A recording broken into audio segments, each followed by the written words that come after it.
Hola a todas, a todos. Espero que estén bien. Soy Elena Lubián y hoy vamos a presentar la unidad 7 del programa de teóricos, cuyo título es Irrupción de la sexualidad, el concepto de pulsión. Como siempre, ustedes van a encontrar en el espacio de teóricos el cronograma de las clases y la bibliografía correspondiente a este módulo.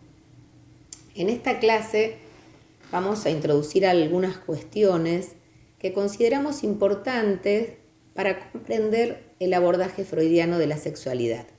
Y luego, en las dos clases siguientes, ustedes van a continuar trabajando los conceptos relativos a esta unidad con la profesora Patricia Lagomarsino. Como ustedes saben, junto con la conceptualización de la existencia del inconsciente, el modo en que Freud aborda y teoriza el estatuto de la sexualidad en la vida anímica de los seres humanos es uno de los puntos más relevantes dentro de su teoría. Y es a la vez uno de los puntos de su teoría que por diversos motivos ha resultado más cuestionado. En su época fue cuestionado por refutar, por, valga la redundancia, poner en cuestión la concepción tradicional que se sustentaba sobre la sexualidad. También fue cuestionado por el rechazo y hasta diríamos el horror de que su teoría sostuviese la existencia de una sexualidad infantil y pusiese en cuestión la existencia de una supuesta sexualidad normal, heterosexual y con un fin y objeto predeterminado de antemano y propio de nuestra especie. Esos son los cuestionamientos que él recibió en los comienzos de sus teorizaciones. Ustedes saben también que en la actualidad algunas de sus teorizaciones resultan interpeladas o puestas en cuestión por motivos muy diferentes. Por eso nos interesa en esta introducción situar algunos de los puntos centrales de la propuesta freudiana, pero sobre todo caracterizar el contexto sociohistórico en el cual Freud produce estas conceptualizaciones. Para luego en esta clase también situar algunos acontecimientos que fueron modificando las representaciones desde las cuales se aborda la sexualidad y que participan esos acontecimientos, en dar lugar o incidir en la fuerza que han cobrado los movimientos feministas y las teorías de género. Estos movimientos, así como las teorías de género, vamos a ver que ponen en cuestión otro tipo de interpelación o cuestionamiento respecto de las teorizaciones freudianas sobre la sexualidad. Sobre todo van a cuestionar los desarrollos acerca de la sexualidad femenina, del concepto de falo, la supuesta heteronormatividad y visión patriarcal que le atribuyen a la teoría freudiana. Obviamente que las marcas propias de nuestra contemporaneidad llevan a que se han puesto en cuestión ciertos operadores conceptuales. Llevan también a reformulaciones y a nuevos desarrollos que, por supuesto, bienvenidos. Pero a la vez lo que nos interesa transmitirles es que consideramos que hay en la teoría freudiana un núcleo conceptual que consideramos vigente y fecundo para pensar las formas actuales del padecimiento. Pero además consideramos que hay ciertos desarrollos freudianos que son un antecedente crucial en relación con la puesta en cuestión de la heteronormatividad a la cual hoy asistimos como representación puesta en cuestión. Dicho en tono coloquial, anticipo que considero que sería un error cancelar a Freud. La clase de hoy va a intentar dar cuenta de esa posición, argumentar el porqué. Por eso vamos a abordar ciertas cuestiones que no son contenido específico ni bibliográfico en esta unidad, sino que, por eso forman parte de esta clase destinada a que ustedes puedan en relación a los cuestionamientos actuales, tener una visión más profunda, más conceptual de el contexto de los desarrollos freudianos. Ustedes saben también que junto con la conceptualización de la existencia del inconsciente, el modo en que Freud aborda y teoriza el estatuto de la sexualidad en la vida anímica de los seres humanos es uno de los puntos más relevantes de su teoría. Y como dijimos, es uno de los puntos que por motivos diversos ha resultado más cuestionado. Ustedes también ya saben que Freud intuye desde los comienzos el importante papel que la sexualidad desempeña en la causación de los síntomas neuróticos. Estos desarrollos son los que hemos abordado en las primeras unidades. Lo que vamos a avanzar es marcar que va a ser recién alrededor de 1905, con la publicación de un texto que se llama 3 ensayos para una teoría sexual, que Freud va a poder comenzar a formalizar y fundamentar el lugar determinante que la sexualidad tiene en la vida anímica. Esta formalización supone una operación decisiva. Ustedes van a ver que Freud va a diferenciar la sexualidad de la genitalidad. La genitalidad forma parte de la sexualidad, pero la sexualidad no se iguala, ¿sí?, a la genitalidad.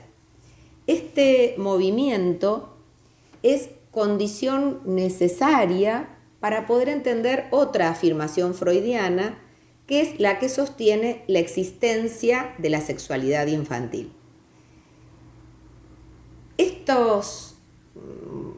Estos desarrollos van a conducir finalmente a el establecimiento de un concepto central en la teoría analítica, que es el concepto de pulsión.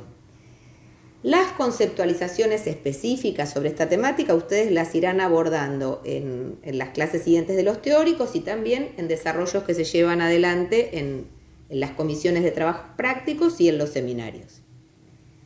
Lo que ustedes trabajaron en las primeras unidades es cómo desde la visión freudiana los fenómenos histéricos no son producto de factores congénitos o de una alteración fisiológica, sino de la defensa frente a representaciones de carácter sexual que resultan intolerables para el aparato psíquico.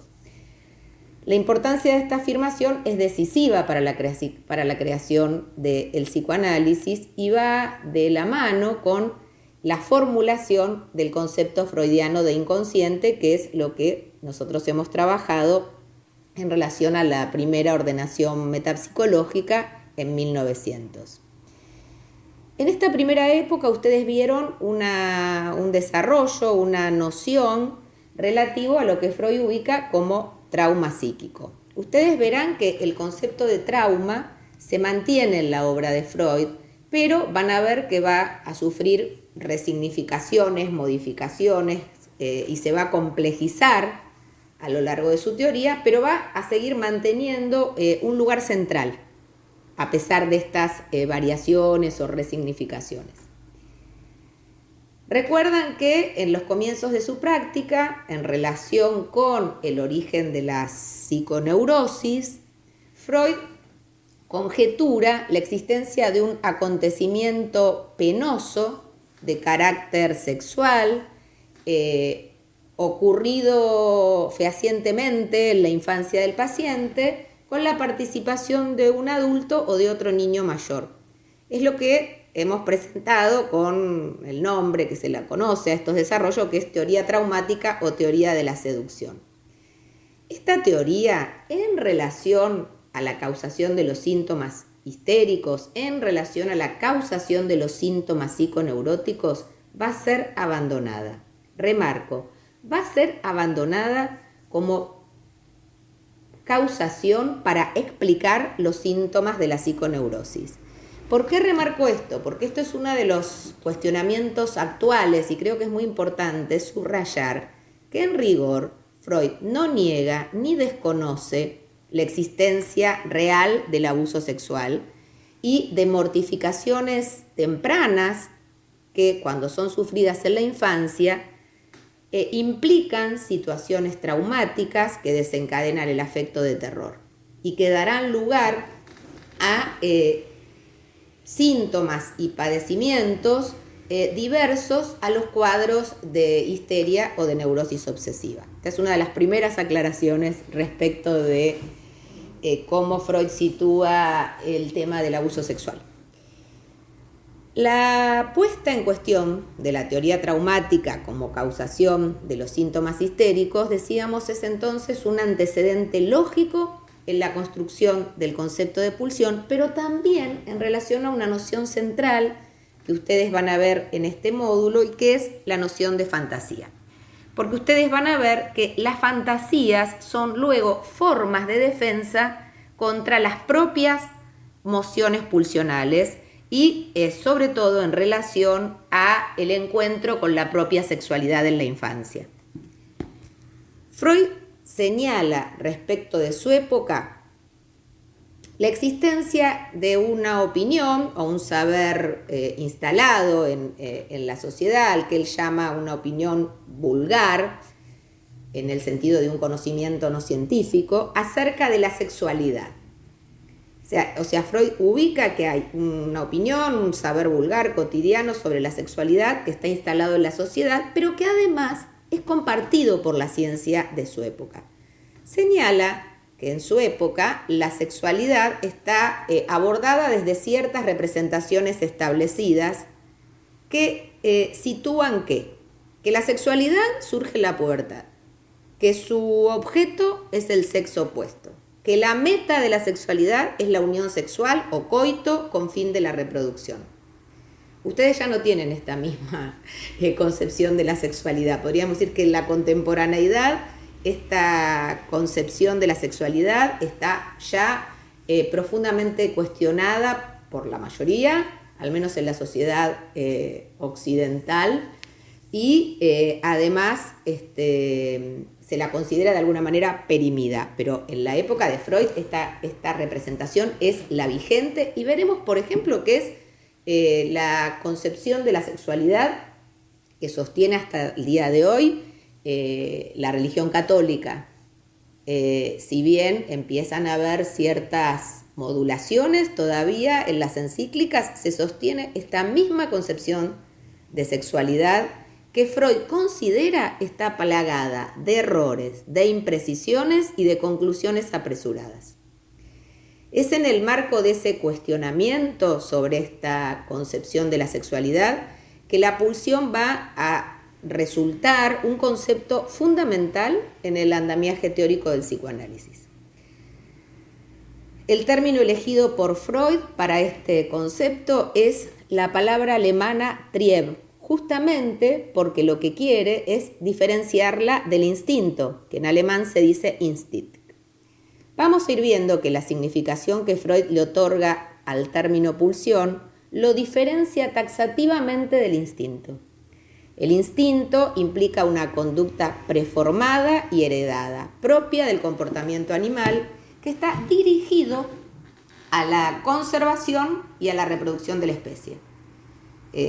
Ustedes ya han visto, incluso en alguna de las materias del CBC, que el instinto vale como un comportamiento universal para cada especie, rige la conducta de esa especie, ¿sí? Sobre todo respecto de la alimentación y la reproducción en cada especie. Bueno, Freud lo que va a venir a marcar es que la vida humana, la conducta humana, no está regida por el instinto, ¿sí? Respecto específicamente de la sexualidad, lo que Freud sostiene es que un análisis detenido de la sexualidad humana nos revela, nos devela, nos muestra que existen numerosas conductas que se apartan tanto del fin como del objeto, ¿sí?, al que supuestamente se tendría que dirigir la tendencia sexual humana. Freud va a examinar diferentes conductas sexuales que se apartan de esa supuesta naturalidad, de esa supuesta normalidad. Esas conductas sexuales que se apartan de la norma, dice Freud, nos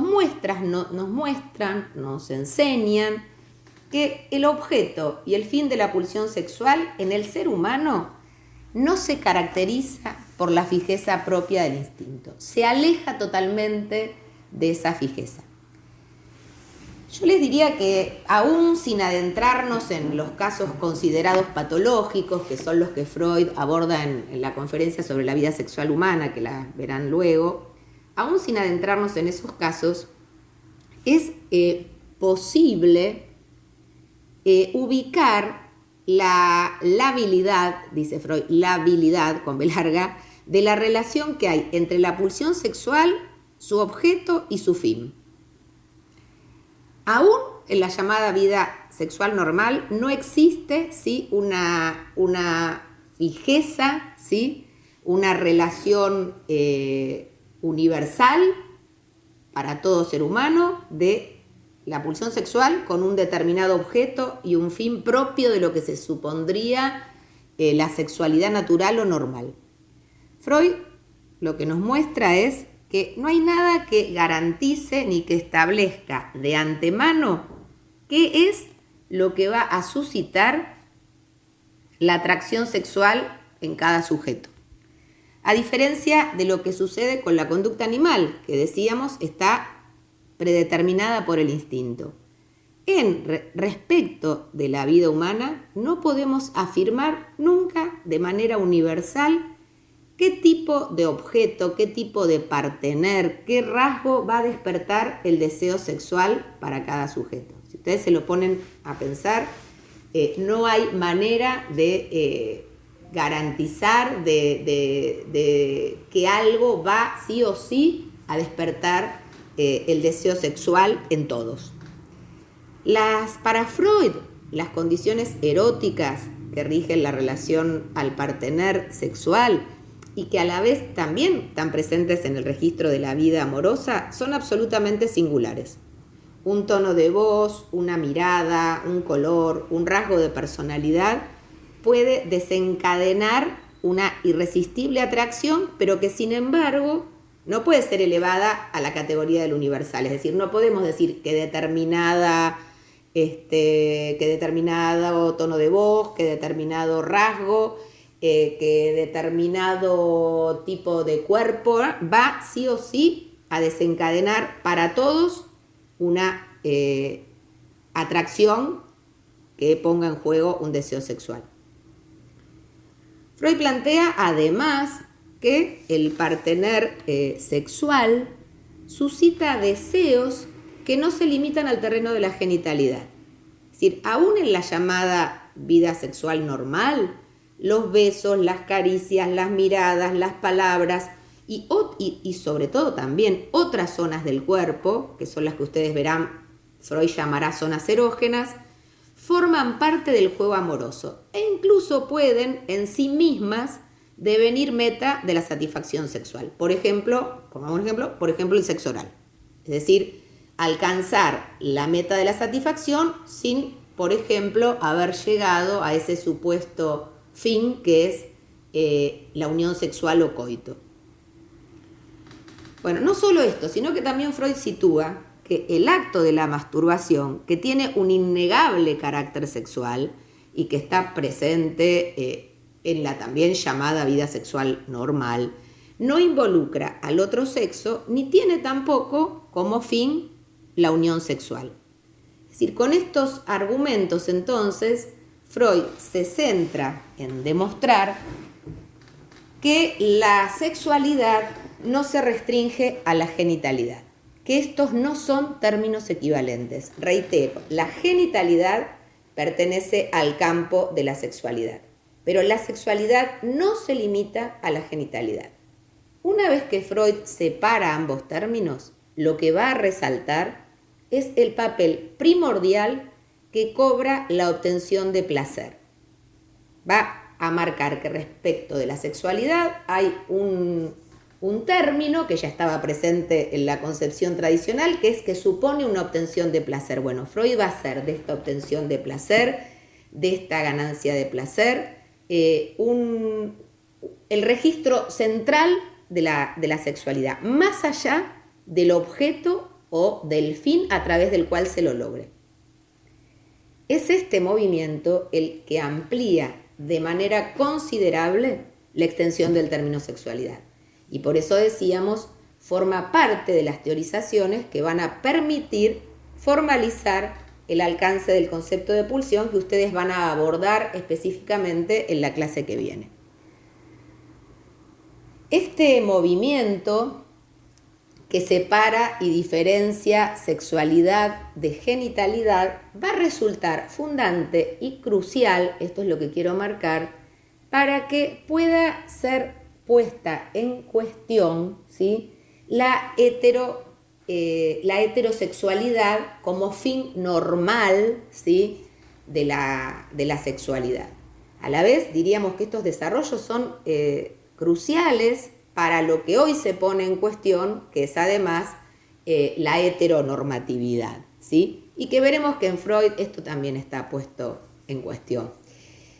Bueno, hay además otra cuestión a tener en cuenta, y es que el cuestionamiento crucial que sufre hoy la heteronormatividad está también en conjunción, yo diría, por un lado al antecedente freudiano de sus teorizaciones, pero también a las modificaciones que la ciencia ha introducido en la actualidad en los modos posibles de que se lleve a cabo la reproducción humana. Me refiero a las llamadas nuevas técnicas reproductivas, que al día de hoy ya tienen unos cuantos años y que dan lugar a la fertilización asistida. Además de esas modificaciones que introdujo la ciencia, también tenemos que tener en cuenta modificaciones sociopolíticas y económicas que son propias de la modernidad y que no estaban todavía instaladas en la época freudiana, ni estas nuevas técnicas reproductivas, ni tampoco las modificaciones sociopolíticas que son propias de la posmodernidad.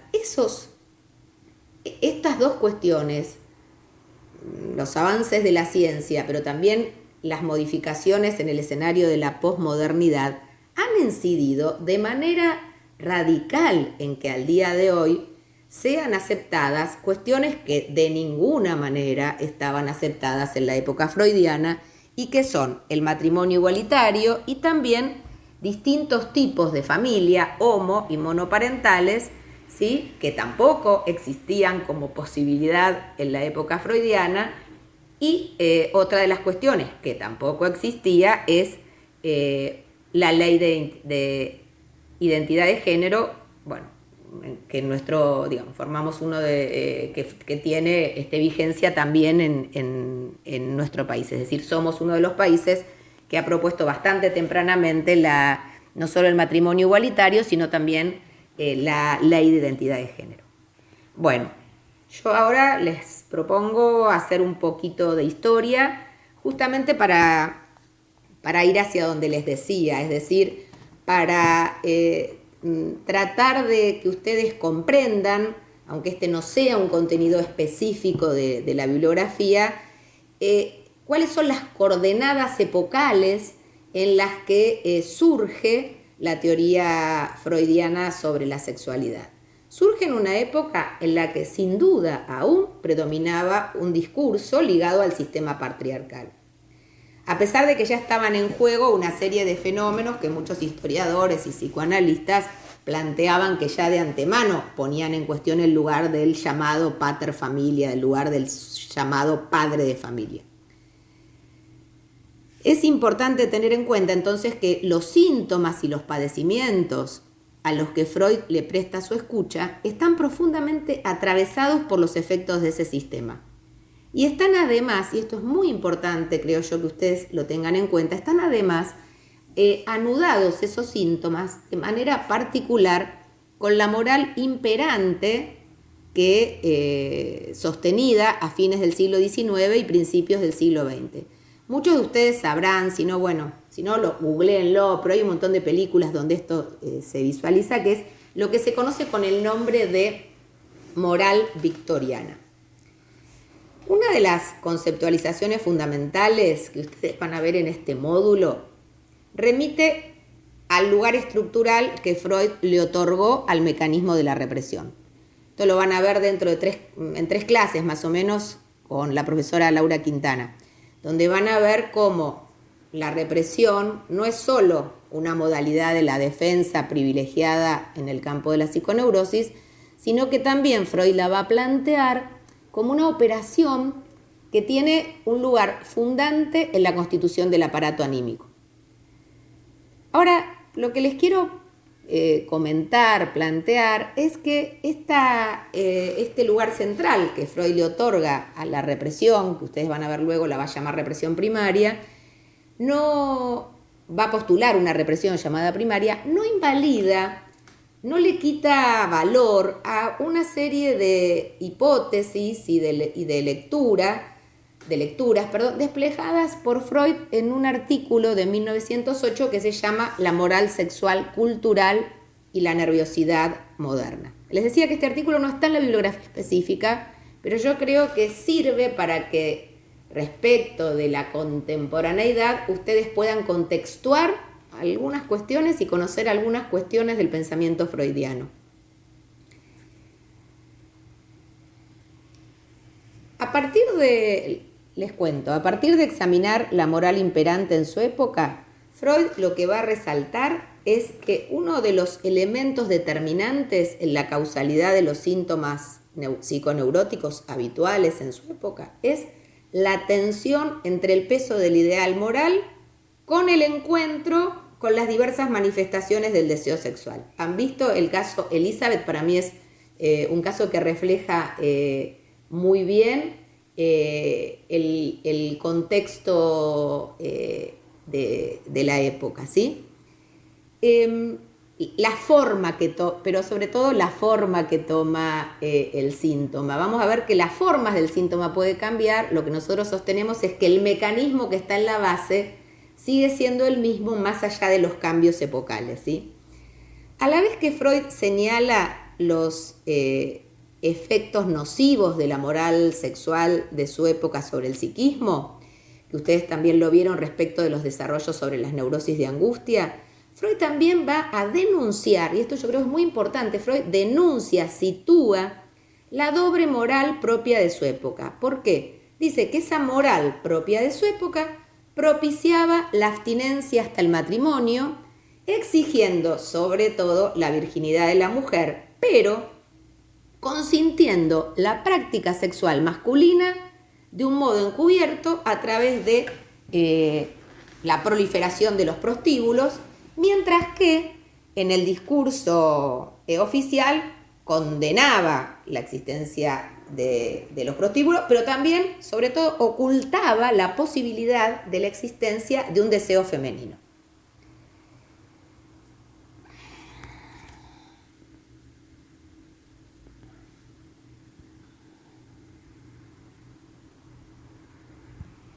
En ese mismo texto, Freud va a plantear que considera una injusticia que el patrón cultural exija de todas las personas idéntica conducta en su vida sexual. Díganme si esto no es así muy adelantado lo que nos dice Freud, ¿no? Dice además que considera que las condiciones de cultura de su época son las que llevan a que en esa época las mujeres contraigan neurosis graves y que además la supuesta inferioridad intelectual que se les atribuye a ellas, él piensa que se debe reconducir, entre otras cosas, a que la cultura les imponía, ¿sí?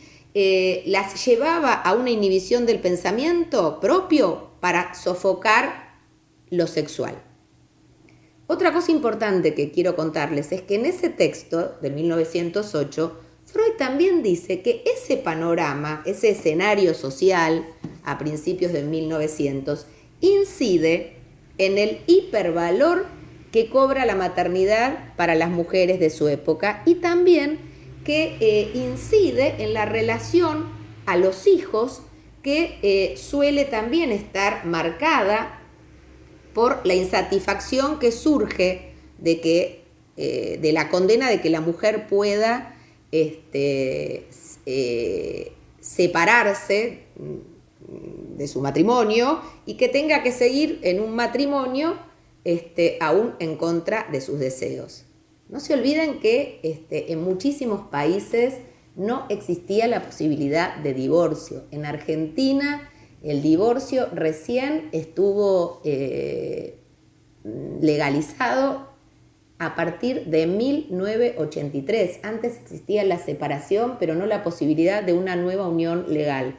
No hay que olvidar estas cuestiones históricas, porque si no podemos extraviarnos y mucho respecto de cómo pensamos cuestionamientos actuales. Bueno, me voy más para atrás aún. A fines del siglo XVIII, al servicio de los requerimientos socioeconómicos que surge de lo que se conoce como el nacimiento de los estados modernos, donde esto también está en relación a la industrialización, el aumento de la población, y la lógica también, surge una nueva lógica de producción de mercado que va a dar lugar finalmente a lo que conocemos como la instauración del sistema capitalista. Allí comienza a imponerse un discurso proveniente del sanitarismo. Ustedes van a ver que el higienismo, el sanitarismo, tiene marcas muy fuertes en los cambios en las sociedades. Entonces, a fines del siglo XVIII, el discurso sanitarista es un instrumento destinado a sentar las bases de lo que se conoce como la familia moderna, monogámica, basada en el matrimonio legítimo, ¿sí? Que hasta entonces tampoco existía, sobre todo en las clases socioeconómicas más bajas.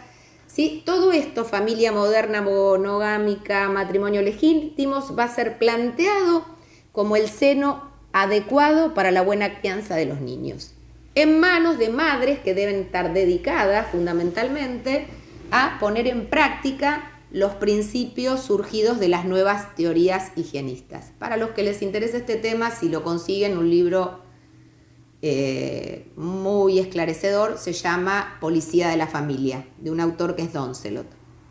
Continúa haciendo historia. A principios del siglo XX, entonces, ese es el modelo de familia establecido en esta sociedad que en el siglo XX además comienza a estar comandada por lo que se llama la moral victoriana, en conjunción con algunos preceptos derivados del cristianismo. Esa moral, decíamos, conocida con el nombre de moral victoriana, pero también bastante presente en los preceptos cristianos, hace del pudor, de la vergüenza, de la prudencia, de la modestia, los valores fundamentales que regulan la relación al semejante en la escena pública. Bueno, bastante alejado de lo que sería el escenario de nuestra vida contemporánea y actual, al menos en las grandes urbes, ¿no? Porque como señalan muchas personas, estos valores en sociedades más pequeñas, en comunidades no pertenecientes a las ciudades cosmopolitas, todavía a veces siguen vigentes. Decíamos que la doble moral propia de la moral victoriana impone la virginidad de las mujeres y condena toda actividad sexual fuera del matrimonio y propiciaba sobre todo una especie de negación, de ocultamiento del deseo sexual, a la vez que valorizaba lo íntimo, ¿sí? Y toleraba puertas adentro la proliferación de prostíbulos e encubre incluso los abusos sexuales sobre los niños y las mujeres. Ese es el contexto histórico que podemos recortar sobre todo los primeros años del siglo XX, alrededor de 1900. El lugar de la mujer en ese contexto, diríamos casi el único lugar donde su palabra adquiría relevancia, era el cuidado del hogar y la crianza de los niños. Dentro de ese panorama no resulta tan extraño que Freud considere la salida a la maternidad como una de las culminaciones más favorables para las mujeres, sobre todo cuando el destino de una mujer soltera o sin dote, recuerden que esto también era muy importante, la convocaba por lo general a un sometimiento o a una marginalidad mayor, todavía peor incluso piensen que la de un matrimonio desgraciado. Otro elemento a tener en cuenta central es el modo en que los últimos años, sobre todo una modificación en las clases medias y en las clases altas, es la participación de la mujer en el mercado laboral.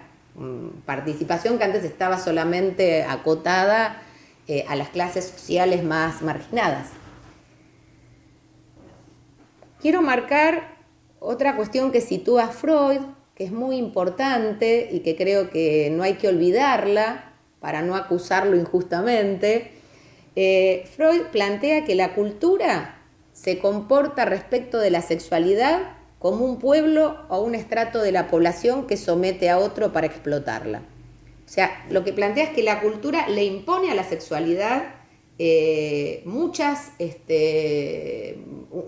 fuerte sometimiento. Dice, no se justifica que la cultura de Europa Occidental, él está hablando, esto es de más o menos 1930, por ejemplo, niegue o desconozca la sexualidad, la existencia de la sexualidad infantil. Y también plantea que no solo se cuestionan una elección de objeto que no sea heterosexual, sino que también se prohíben satisfacciones que no coinciden con la genitalidad, se impone una vida sexual uniforme para todos y que entonces se desconocen, ¿sí?, las distintas configuraciones sexuales que existen en los seres humanos y se les prohíbe a ellos ese goce sexual y esto deviene una fuente de grave injusticia. Quiero decir, esto Freud lo dijo en 1930 y creo que es importante que ustedes sepan estos desarrollos. Entonces dice Freud, al final, lo único no proscripto, el amor genital heterosexual, es también estorbado en esa época por las limitaciones que le imponen el matrimonio legítimo y la monogamia. Entonces dice Freud, la cultura de nuestros días deja entender bien a las claras que solo va a permitir las relaciones sexuales dentro del matrimonio legítimo, ¿sí? Que además lo va a plantear como indisoluble, no quiere que la sexualidad sea una fuente autónoma de placer y solo la tolera como la fuente, miren esto que interesante, hasta ahora instituida para la multiplicación de los seres humanos. Podríamos decir, Freud ahí de alguna manera anticipa que esa fuente de reproducción puede ser sustituida. Me parece interesantísimo esa frase freudiana. Entonces, esta frase es importante porque en la época freudiana la única manera de que hubiera seres humanos, de que hubiera reproducción, suponía el coito, suponía entonces la unión sexual genital con posibilidad de reproducción de la especie.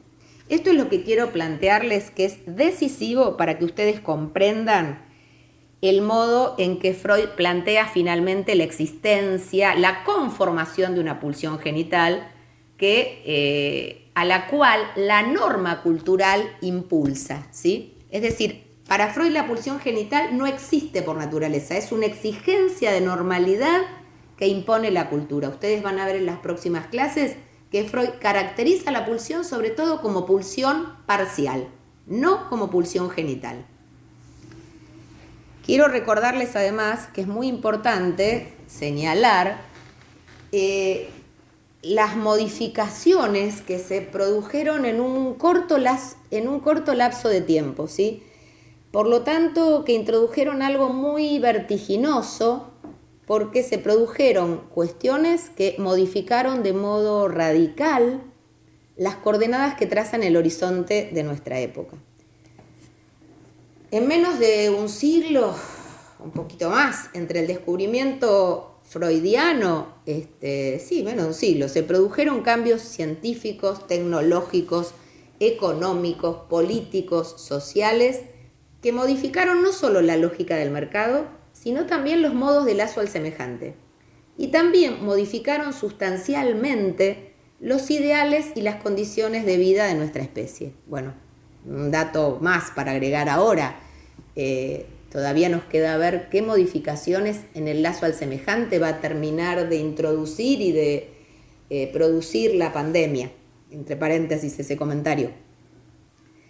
Si dentro de esta compleja trama que les estoy contando nos cernimos a ubicar los acontecimientos que evidenciaron un cambio decisivo en el terreno de la moral sexual occidental contemporánea, podemos ubicar un primer pasaje que comienza cuestionando la restricción de la actividad sexual al matrimonio y se revela contra los mandatos de regulación de la sexualidad por parte del Estado.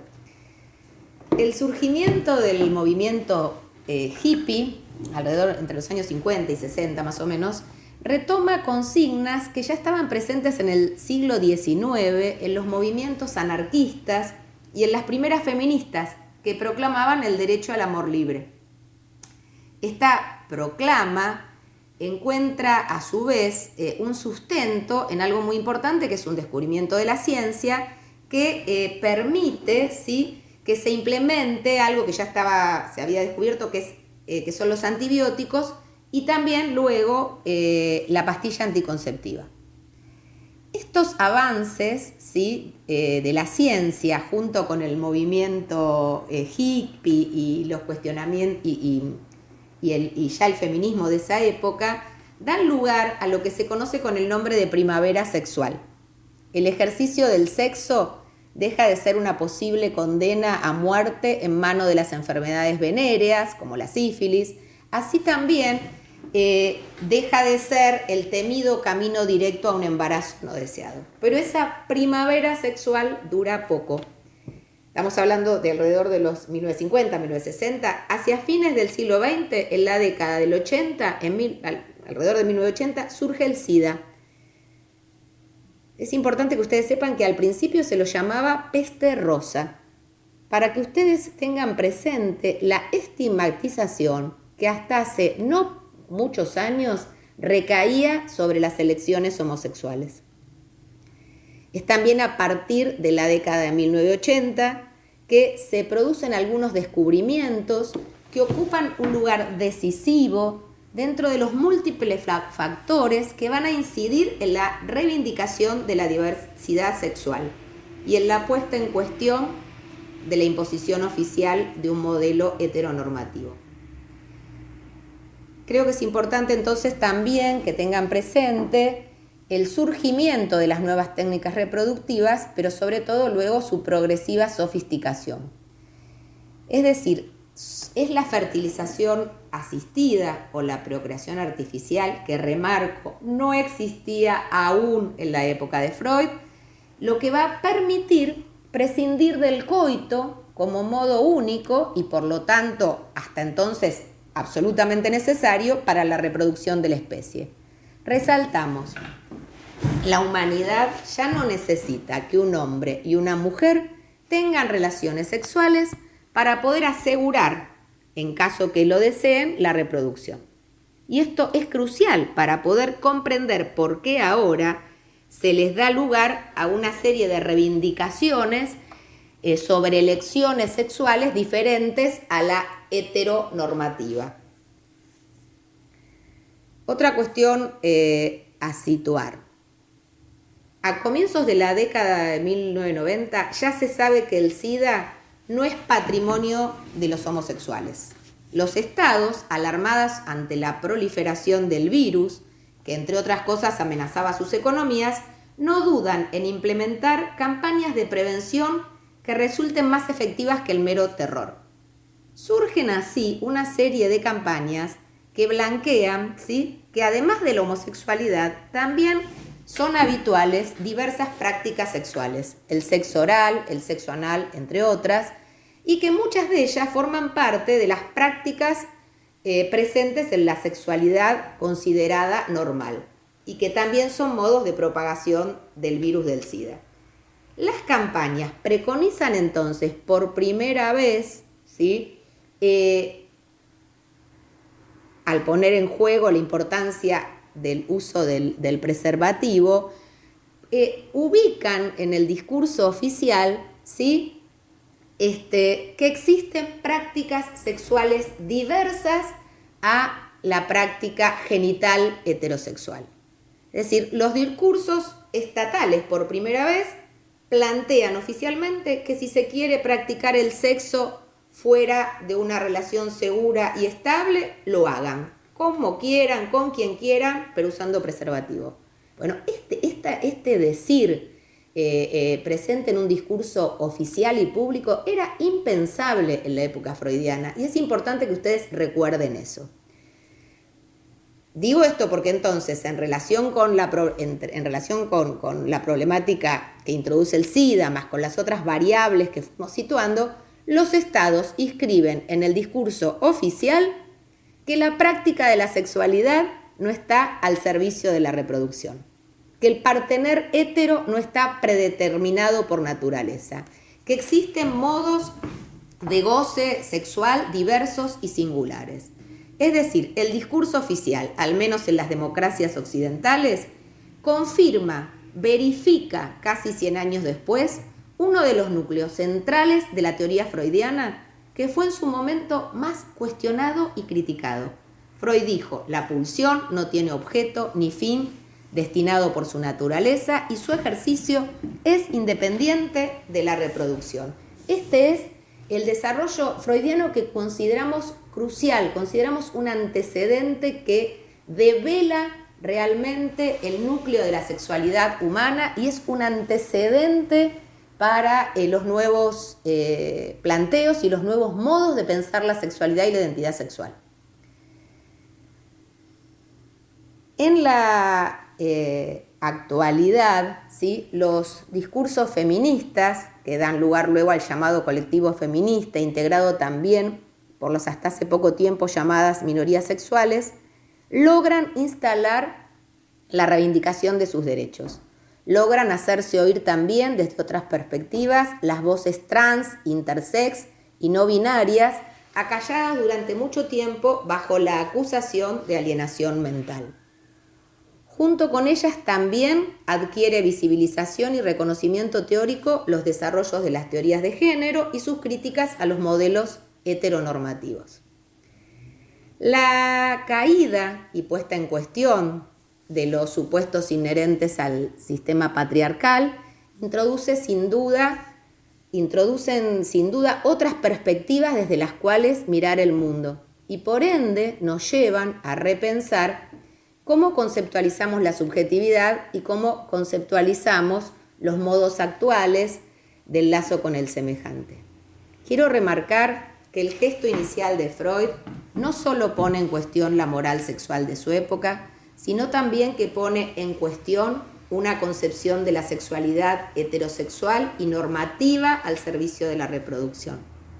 Freud, decimos, devela la inexactitud de la llamada concepción vulgar de la sexualidad sostenida en su época. Pone en cuestión que el objeto predeterminado sea el partener heterosexual, pone en cuestión que la sexualidad surja en la pubertad, pone en cuestión que su finalidad sea el coito con posibilidad de reproducción. Se centra, como dijimos y como ustedes van a ver en las próximas clases, en demostrar que la pulsión sexual no tiene un objeto ni un fin predeterminado por naturaleza. Dijimos, remarca que sexualidad y genitalidad no son términos equivalentes. Remarca que la sexualidad comienza prácticamente en los comienzos de la vida, en la que además desempeña, por eso sitúa una sexualidad infantil, en la que desempeñan un papel importantísimo las zonas erógenas diversas de los genitales, a través de las cuales, desde prácticamente los comienzos de la vida, se obtiene placer. Y también Freud va a plantear que la posición sexuada no coincide necesariamente con la anatomía, que esta posición es un punto de llegada y no de partida. Freud va a sostener además que esa posición sexuada es producto, ¿sí?, de la historia singular del deseo del sujeto, de las identificaciones, de las marcas de goce de la primera infancia, de las marcas del discurso parental. Más aún, va a plantear, como dijimos, que en la supuesta sexualidad llamada normal, la obtención de placer no coincide necesariamente con el acto del coito, ya que participan otras zonas erógenas que ponen en juego un modo de satisfacción singular para cada quien.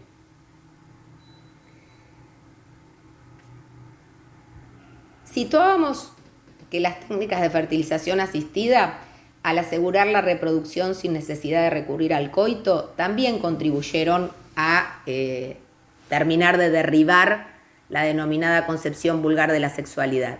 Y también refuerzan la apertura de vías, decíamos que fueron primero propiciadas por los distintos movimientos de liberación sexual, que desembocan en esto que estamos conversando, en la aceptación de la libertad sexual y también, por lo tanto, en la legitimación del matrimonio igualitario. Es decir, es recién ahora, finales del XX, principios del siglo XXI, que la cultura inscribe en el terreno de la norma, es decir, que acepta de derecho que el partener sexual puede ser variable, ¿sí?, que el partener heterosexual no está establecido por naturaleza, que el coito no es el fin de la pulsión sexual.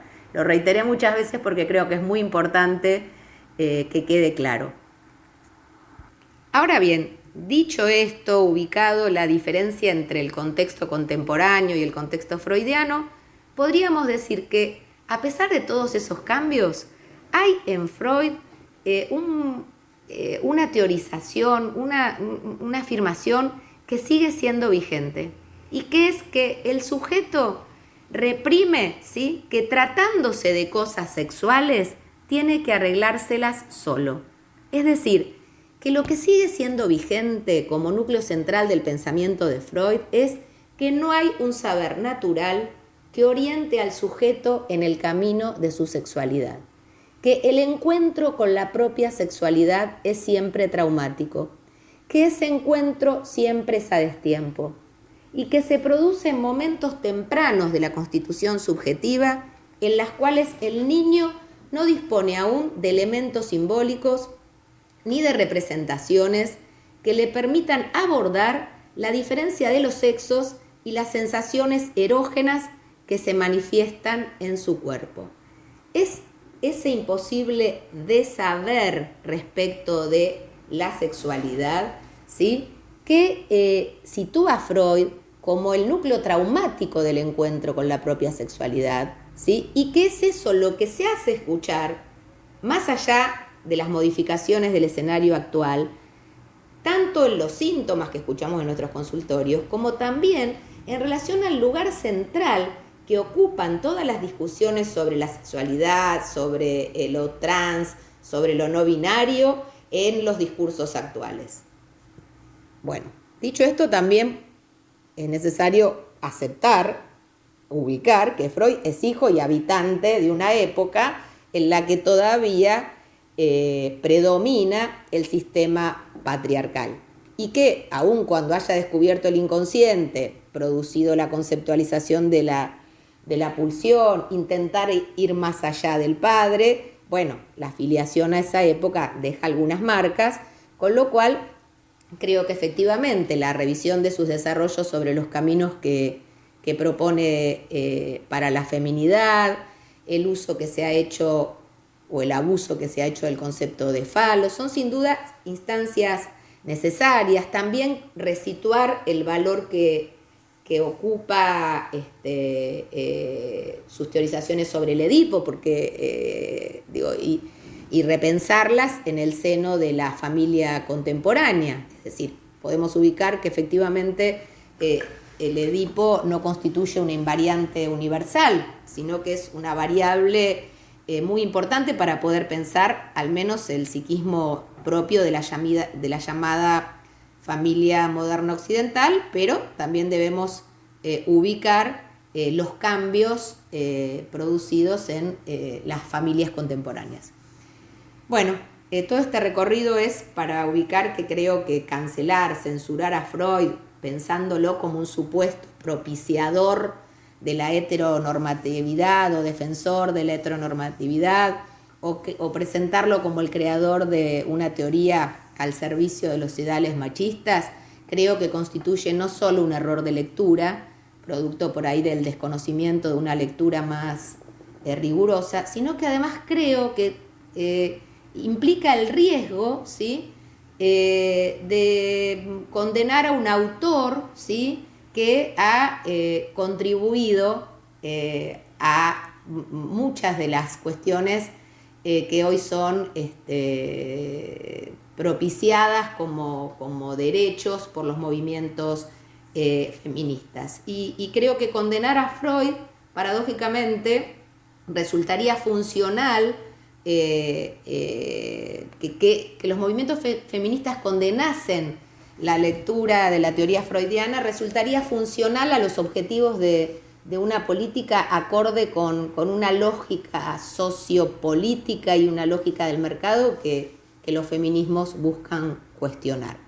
De todos modos, creo que este debate es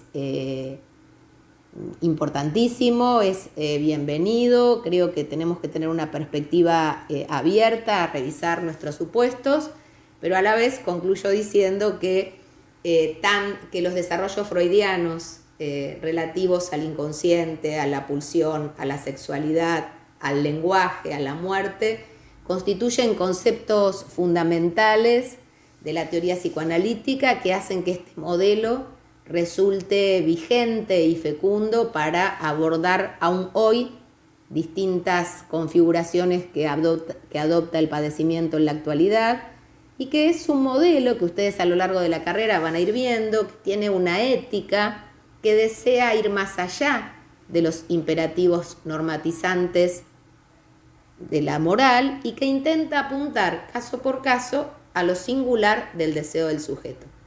Bueno, espero que hayan podido seguir estos desarrollos y ojalá que les resulten útiles para poder contextuar el descubrimiento freudiano y continuar en las próximas clases conociendo con mayor precisión sus conceptualizaciones. Bueno, nos vamos a ver probablemente cuando abordemos juntos otra unidad de este módulo, probablemente la unidad de transferencia. Bueno, que estén bien.